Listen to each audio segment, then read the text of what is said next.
এ পিঠাতি এলাকার মুসলমান ইমানদার আল্লাহর গোলাম, বুখারী শরীফের মধ্যে আসছে, হাদিসের কিতাবের মধ্যে আসছে, তিনজন যুবক সফরে বের হয়েছে, পাহাড়ের পাদদেশ দিয়া বের হয়েছে, তিন বন্ধু বের হয়েছে। তিন বন্ধু বের হওয়ার পর হঠাৎ করে আসমান বিজলি চমকাইয়া হঠাৎ করে বৃষ্টি এসে পড়েছে। বৃষ্টি আসার পর ঝড় তুফান শুরু হয়ে যায়। এ তিন বন্ধু এবার কোথায় যাবে, কোথায় যাবে? একটা সময় পাহাড়ের পাদদেশেই দেখলেন একটা গর্ত দেখা যায়, একটা গুহা দেখা যায়। ওই গুহার মধ্যে প্রবেশ করলেন, বলেন না সুবহানাল্লাহ। গুহার মধ্যে প্রবেশ করার পর আল্লাহ তাআলার পরীক্ষা শুরু হয়ে গেছে। আসমা ওই পাহাড়ের পাদদেশ থেকে, পাহাড়ের উপর থেকে বৃষ্টির ঝর্ণার কারণে বিশাল একটা পাথর ওই গুহার মাথায় এসে পড়েছে। এমন ভাবে গুহার মধ্যে পড়েছে, গুহা থেকে আর বের হওয়া সম্ভব না। সুবহানাল্লাহ। এই গুহা আটকায় দিছে, এমন একটা বিশাল পাথর আসছে। এবার বলেন তো ওই তিনজন যুবক সুখে আছে না দুঃখে আছে? এমন পরীক্ষার মধ্যে পড়ে গেছে মুসলমান ইমানদার আল্লাহর গোলাম, এইখান থেকে বের হওয়ার কোনো উপায় নাই। মুফাসসিরিন কেরাম লেখেন, তিনজন শক্তিশালী যুবক ওই পাথরটা ঠেলা দিছে, এই ধাক্কা দিছে, একটু সরানো যায় কিনা? না না না, সরানো তো দূরের কথা, লড়ানো যায় না। বলেন না আল্লাহু আকবার।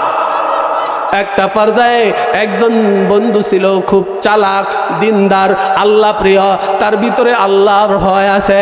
এই যুবক বলতেছে, দুষ্টের দল, এই গুহা থেকে যদি বের হইতে চাও তাহলে তোমাদের আমল নামা আছে কিনা, এমন কোনো আমল আছে কিনা যেইটার মাধ্যমে এই গুহা থেকে বের হওয়া যাবে?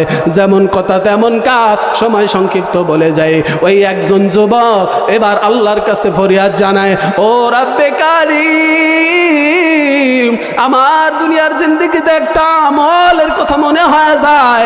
আল্লাহ, দুনিয়াতে আমার মা বাবা জীবিত আছে, আমার মা বাবাকে মুখে খাবার না দিয়া, মা বাবার মুখে দুধ না দিয়া আমি আমার বকরির দুধ আমার সন্তানকেও দিতাম না।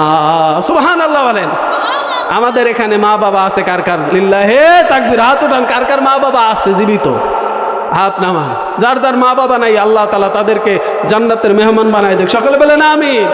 আর যাদের মা বাবা আছে আল্লাহ তাদের নেক হায়াত দান করে, সকলে বলেন আমিন। এ মুসলমান ইমানদার আল্লাহর গোলাম, এই যুবক দোয়া করতেছে, আল্লাহ সর্বপ্রথম বাবার মুখে আমি দুধ দিয়া দিতাম, এই আমলটা যদি তোমার পছন্দের হয়। শুধু তাই না, লম্বা কাহিনী শেষ করে দিতেছি, সময় সংক্ষেপ করলাম। ওই বন্ধু বলতেছে, ওই যুবক বলতেছে, আল্লাহ একদিন আমি দূরে সফরে গেছি, আস্তে আস্তে দেখি আমার মা বাবা ঘুমায় গেছে। মা বাবা ঘুমায় যাওয়ার পর তাদেরকে ডাক দেই নাই, কারণ তারা কষ্ট পাবে। বলেন না আল্লাহু আকবার। মা বাবার খেদমত করে দেখছেন কেমন? আজকে তো মা বাবার গায়ের মধ্যে হাত লাগায় এমন কুলাঙ্কার সন্তান আছে না নাই? মা বাবাকে মায়ের দিতেছে, নাউজুবিল্লাহ জোরে বলেন। এ মুসলমান ইমানদার বলতেছে, আল্লাহ আমার মা বাবাকে সর্বপ্রথম তার মুখে দুধ দহন করে দিলাম, মা বাবা ঘুমায় গেছে, আমি ডাক দেই নাই, তারা কষ্ট পাবে। আমি সারা রাত দাঁড়ায় রইলাম, সকালবেলা মা বাবার ঘুম ভাঙছে, তখন আমার মা বাবার মুখে দুধ তুলে দিয়েছি।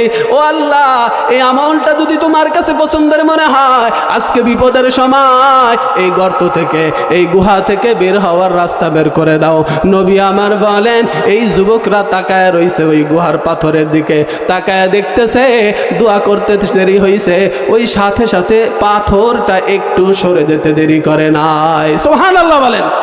কাদের কুদ রত্তুদারি বন কামাল, আনতা রব্বি আনতা হাসবি দুল জালাল, তুহি কাদের জলিলুল্লাহ জাহাদার, বহর হালে তুহি মেরা নিগাহদার, মাইলে মোমেন সোয়া মোমেন মিশাওয়াত, মাইলে কাফির সোয়ে কাফির মিশাওয়াত, এক জামানা সোহবতে বা আউলিয়া, বেহতরদ সদ সালে তাআত বেরিয়া। জোরে বলা যাবে না আল্লাহু আকবার। তাকায় দেখে পাথরটা একটু সরে গেছে। সুবহানাল্লাহ বলেন। এমন সরাসরছে আলো বাতাস ঢুকে বের হওয়া সম্ভব না। এবার 2 নাম্বার যুবক বলতেছি, আল্লাহ আমার একজন চাচাতো বোন ছিল, তাকে আমি ভালোবাসতাম, তার চেহারা আমার দিলের মধ্যে ভালো লাগে, আমি তার সাথে জিনায় লিপ্ত হইতে চাই, সুযোগ পায় না, দুর্ভাগ্য শুরু হয়, দুর্ভিক্ষের সময় চাচাতো বোন আমার কাছে টাকার জন্য আসে, 120 দিরহামের বিনিময় আমি আমার বোনকে জিনার জন্য চুক্তি করলাম। জোরে বলা যাবে নি নাউযুবিল্লাহ। সময় সংক্ষেপ তো, এই জন্য তাড়াহুড়া করতেছি। সময় দিবেন ইনশাআল্লাহ? আজান পর্যন্ত থাকবেন তো ইনশাআল্লাহ? এ মুসলমান ইমানদার আল্লাহর গোলাম, এই যুবক বলতেছে আমার চাচাতো বোন রাজি হয়ে গেল, এবার আমি জিনা করব, অপকর্ম করব। এখানে ছোট ছোট বাচ্চারা আছে, আপনারা বুঝে নেন। একটা পর্যায়ে আমি জেনার জন্য প্রস্তুত হয়ে গেলাম। একটা সময় আমার বোনের চোখে পানি দেখার পর জিজ্ঞেস করলাম, বোন তোমার চোখে কেন পানি?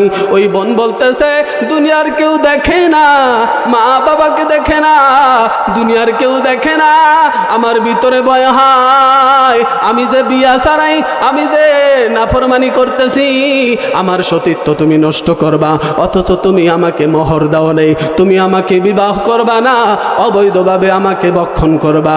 ও ভাই, আমার তো ভয় হয়, কেউ দেখে না, আমার আল্লাহ আমার দিকে তাকায় আছে, বলেন না আল্লাহু আকবার। এ পর্দার আড়ালের মা গো, ও বোনেরা ভালো করে খেয়াল করো, তারাও তো বোন, তোমরাও তো বোন, তারাও মা ছিলেন, তোমরাও মা। আমাদের চরিত্রের অবস্থা কেমন? ওই বোন বলতেছে, আল্লাহ আমাদের দেখতেছে। আপনারা বলেন, এইখানে বাহিরের পর্দার আড়ালে কেউ আমাদের দেখে না, কিন্তু আমাদের একজন দেখতেছেন, তিনি কে? জোরে বলে, এ আল্লাহ তো দেখতেছেন।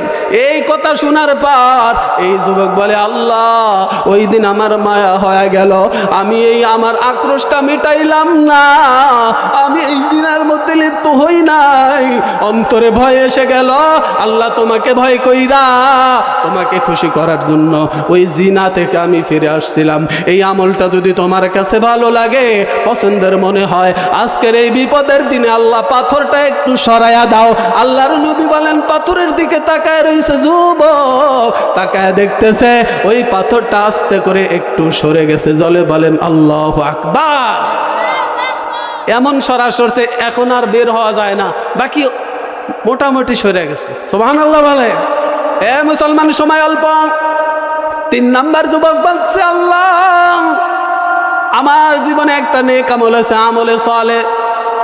এই আমলটা হলো, আমি আমার কাজের জন্য অনেকগুলা দিন মজুর নিয়েছিলাম, কাজের জন্য কামলা, এক কথায় কামলা নিয়েছিলাম।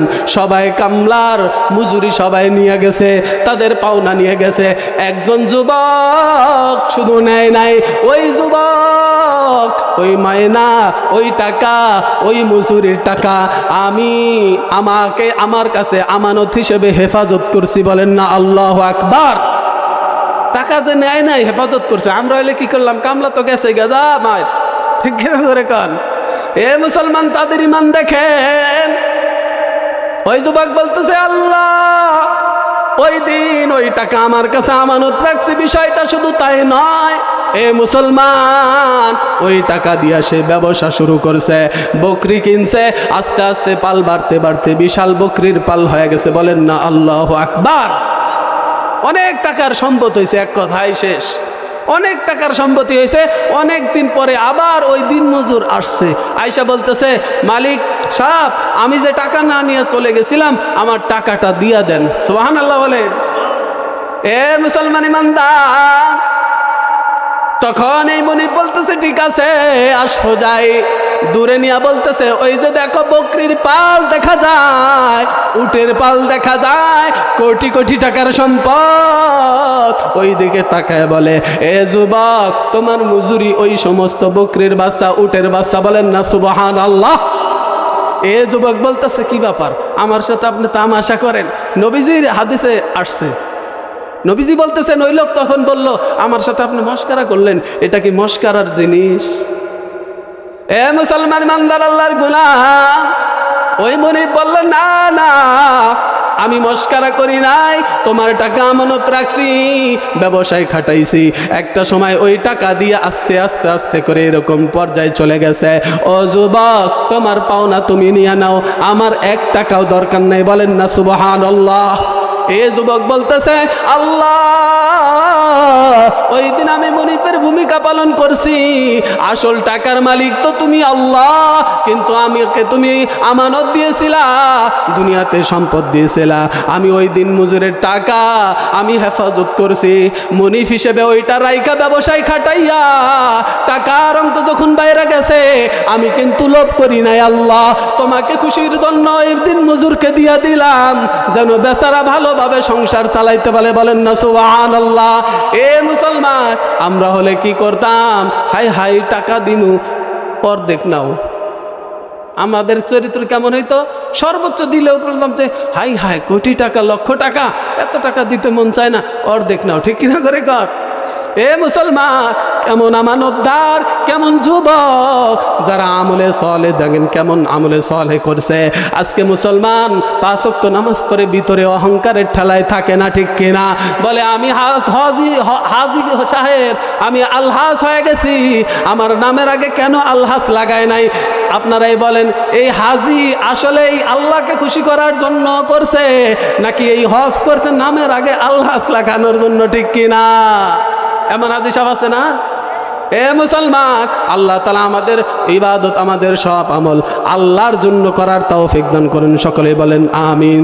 কেন আল্লাহর জন্য করব? আল্লাহ তাআলা আল্লাহর নবীকে জানায় দেয়, কুল ইন্না সালাতি ওয়া নুসুকি ওয়া মাহইয়ায়া ওয়া মামাতি লিল্লাহি রাব্বিল আলামিন। আল্লাহ তাআলার নবীকে আল্লাহ তাআলা জানায় দেয়, হে নবী, আপনার উম্মতদেরকে বলেন আপনার নামাজ, আপনার কুরবানি, আপনার সালাত, আপনার সব কিছু, জীবন মরণ সব কিছু হবে লিল্লাহি রাব্বিল আলামিন, একমাত্র জগৎসমূহের প্রতিপালক আল্লাহর জন্য। বলেন না সুবহানাল্লাহ। এ মুসলমান ইমানদার, এই জন্য নবীর নামাজ, নবীর কুরবানি, নবীর হজ, নবীর যাকাত, নবীর নামাজ যদি আল্লাহর জন্য হয়, উম্মতের নামাজ, উম্মতের কুরবানি কার জন্য হওয়া দরকার? জোরে বলেন, কার জন্য? আল্লাহর জন্য। এইটাই শিক্ষা। ওই যুবক বলতেছে, আল্লাহ, ওই দিন আমি ভূমিকায় থাইকা আমি ওই দিন মজুরকে সব বুঝাইয়া দিছি। আল্লাহ, এই কাজটা যদি তোমার কাছে ভালো লাগে, এই আমলটা যদি আমলে চলে হয়, তোমার কাছে পছন্দের হয়, এই আমলের উসিলায় আল্লাহ আজকে বিপদের দিনে পড়ে গেলাম, এই পাথর যদি না সরাইয়া দাও, আমার বিবির কাছে যেতে পারবো না, এ সমাজের বাড়ির বাইরে বের হইতে পারবো না। কত মানুষ টেনশন করবে, পরিবারের মা বাবা টেনশন করবে। আল্লাহ, আমাকে এইখান থেকে বের করার রাস্তা খুলে দাও। আল্লাহর নবী বলে, এই যুবক 3 নাম্বার যুবকের দোয়া করতে দেরি হয়। এই যুবকরা তাকায় দেখে আস্তে আস্তে করে ওই বিশাল পাথর সরে গেছে। বলেন না আল্লাহু আকবার। পাথরটা সরে গেছে। আল্লাহ তাআলার এই 3 যুবক, এই 3 বান্দা আস্তে করে তাদের গন্তব্যস্থলে পৌঁছেছে। সুবহানাল্লাহ বলে। এই জন্য আমলে সালেহ করতে রাজি আছেন তো ইনশাআল্লাহ? আপনি 2 রাকাত নামাজ পড়েন কাকে খুশি করার জন্য? আজকের মাহফিলে মসজিদের জন্য কিছু দান কইরা যাবেন, কারণ নবী বলছেন, মান বানা লিল্লাহি মাসজিদান বানাল্লাহু লাহু বাইতান ফিল জান্নাহ। আল্লাহু আকবার কর। নবী বলেন, যে ব্যক্তি আল্লাহর জন্য মসজিদ বানায়, আল্লাহ তাআলা তার জন্য জান্নাতের মধ্যে একটা ঘর বানায় দেয়। সুবহানাল্লাহ বলে। আল্লাহর আদালতে আপনি জানো, জান্নাতের মধ্যে আপনার জন্য একটা আলাদা, এই দানের উসিলায়, এই মসজিদ বানানোর উসিলায়, আলহামদুলিল্লাহ আপনাদের মসজিদে ঢোকার পর খুব ভালো লাগছে। অনেক সুন্দর মসজিদ। সোলাকুড়ি বাজারের মসজিদ তো মসজিদই না, ঠিক কিনা? বাকি আল্লাহ তাআলা আপনার হিম্মত দিছে, ঈমান, মালের মধ্যে, জানের মধ্যে বরকত দান করে। সকলে বলেন আমিন। আল্লাহ তাআলা যেন এই মাহফিলের ধারাবাহিকতা প্রতি বছর যেন চালু রাখতে পারে। সকলে বলেন আমিন। এই মাহফিলের উসিলায় যেন আমাদের সকলের জন্য নাজাতের উসিলা হয়। সকলে বলেন আমিন। এই জন্য আমরা 2টা কাজ করব। জান্নাত পেতে হলে 2টা কাজ বলছিলাম। কি কাজ? ঈমান খুশি করার জন্য আজকে যা দান করে যাবেন এটা আল্লাহ কবুল করে নিয়ে এটা আমলে সলে হয়ে যাবে। আর এটার উসিলা দিয়ে আপনি আল্লাহর কাছে দোয়া করতে পারেন, আল্লাহ আমি তো ওই পিঠাহাতি বাইতুন নূর জামে মসজিদে আমি তো তোমাকে খুশি করার জন্যই 500 টাকা দিয়েছিলাম, 1 বস্তা সিমেন্ট দিয়েছিলাম, 1 লাখ টাকা দিয়েছিলাম, 50 লাখ টাকা দিয়েছিলাম, 1000 টাকা দিয়েছিলাম, 500 টাকা দিয়েছিলাম। আল্লাহ এটা যদি তোমাকে খুশি করার জন্য দিয়ে থাকি, আল্লাহ আমার যত ধরনের বিপদ আছে বালা মুসিবত আছে এইটা থেকে আমাকে রেহাই দান করো। এই রকম নেক আমলের উসিলা দিয়া আল্লাহর দরবারে দোয়া করা এটা সমস্ত নবীদের সুন্নাহ। জোরে বলেন আলহামদুলিল্লাহ। এই জন্য আমরাও আল্লাহ ফি ওয়াজহিল্লাহ, আল্লাহর জন্য, আল্লাহকে খুশি করার জন্য কম বেশি আমল করবো তো ইনশাআল্লাহ, এবং আল্লাহর কাছে উসিলা দিয়ে দোয়া করব। আল্লাহ যদি কবুল করে আমাদের এই আমলটার উসিলা আল্লাহ তাআলা আমার অনেক বিপদ আপদ দুনিয়াতে নয় শুধু পরকালেও মুক্তি দান করবে। সুবহানাল্লাহ বলেন। এই দান সদগায়ে জারিয়া হয়। আপনি নেক আমলগুলা শুধু দুনিয়াতেই ফায়দা না, এটা দুনিয়া এবং আখিরাত উভয় জগতের লাভবান হওয়া যায়। সুবহানাল্লাহ বলেন। আল্লাহ তাআলা যেন আমাদের সবাইকে এই 2 আমল, ঈমান ঠিক রাখা এবং আমলে সালেহ করা, এই 2 আমল নিয়ে যেন কবরে যাওয়ার তৌফিক দান করে। সকলে বলেন আমিন। আল্লাহ তাআলা আমাদের এই মাহফিলকে, আজকের এই আলোচনা ভুল ত্রুটি যেন ক্ষমা করেন। আল্লাহ তাআলা যেন আমাদের সবাইকে আল্লাহর জন্য কবুল করে। সকলে বলেন আমিন।